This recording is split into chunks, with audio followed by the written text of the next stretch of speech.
Hi guys, welcome to God's Got This World. I'm going to be talking today about a topic I know I've wondered about, and maybe you have too. Does God allow evil in this world? Does he? Well, let's find out.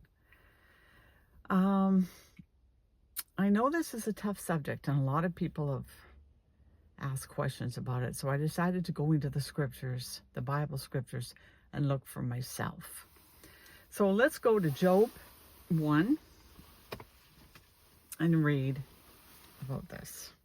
Many years ago, there was a man named Job who lived in the land of Uz. He was a truly good person who respected God and refused to do evil. Job had 7 sons and 3 daughters, and he owned 7,000 sheep, 3,000 camels, 500 pair of oxen, 500 donkeys, and a large number of servants. He was the richest person in the East. Now, Job's sons took turns having feasts in their homes, and they always invited their 3 sisters to join in the eating and the drinking.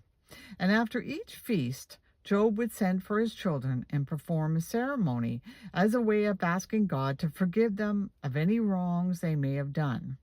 He would get up early the next morning and offer a sacrifice for each one of them, just in case they had sinned or silently cursed God. One day, when the angels had gathered around the Lord, Satan was there with them. And the Lord asked Satan, "Where have you been?" Satan replied, "I have been going all over the earth." Then the Lord asked, "What do you think of my servant Job? No one on earth is like him. He is a truly good person who respects me and refuses to do evil." "Well, why wouldn't he respect you?" Satan remarked. "You are like a wall protecting not only him, but his entire family and all his property. You make him successful in whatever he does. And his flocks and herds are everywhere. Try taking away everything he owns, and he will curse you to your face." Well, the Lord replied, "All right, Satan, do what you want with anything that belongs to him, but don't harm Job." And then Satan left. So we read a little bit later about what happened to Job. So we learn that Job was a good man, a patient man, a very wealthy man, and he had a loving family. But then he loses it all. All. Why? Because God was testing his faith, just like he does us in this case. But there are also other reasons that God allows evil or free choice. And one of them is free will, free choice, for us to make good and bad choices. So say, for example, you're making breakfast and you have a choice to make eggs. You make eggs. So you can either scramble them or you can set them on fire. It's your choice. And sometimes we choose burning the eggs more than we do scrambling them. Anyways, in Deuteronomy 30:19, God says, "See, I have set before you life and death, blessings and curses. Now choose life." So God gave us the option to choose life. But some people just won't choose life. They won't choose well. And then we see the consequences of that choice. Yes, right? So is that God sending evil? Or is that him giving free will to man to choose how he will? But sometimes God sends us choices that become trials. So in James 11, we read, God tells us to consider it pure joy when we face trials, because the testing of our faith produces perseverance, endurance. It's like training for a marathon,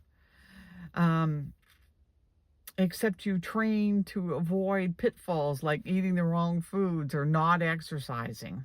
Those are bad decisions if you're training for a marathon.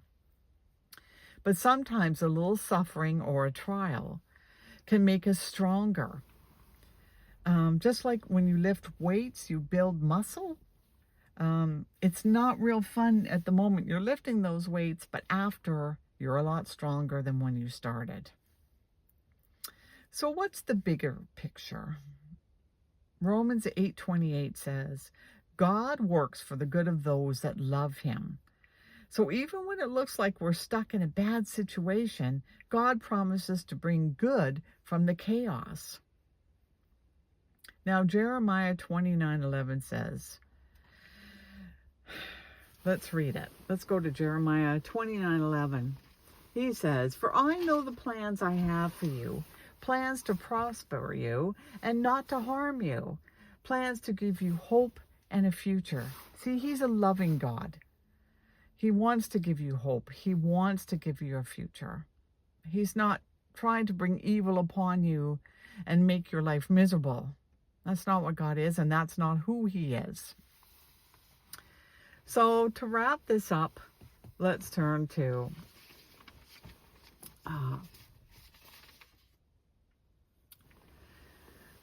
the Father and ask him to lead us and guide us into making good choices and not bad choices, to guide our footsteps in this. So if you're struggling in this world right now, making some not so good choices, why don't you ask God to help you make the right ones? Why don't you ask him to lead you and guide your footsteps? Because there's too many influences in this world right now that will lead you in the wrong direction. And even our own nature will lead us in the wrong direction. But God will always, always, I repeat, always lead us in the right direction. So give your problems and your trials and your burdens and your choices to the Father and trust him in all things. Have a good day, guys, and I'll be bringing up another subject in a couple of weeks, and we'll go over that one too. In the meantime, read your Bible, look to God. See ya. Have a good day.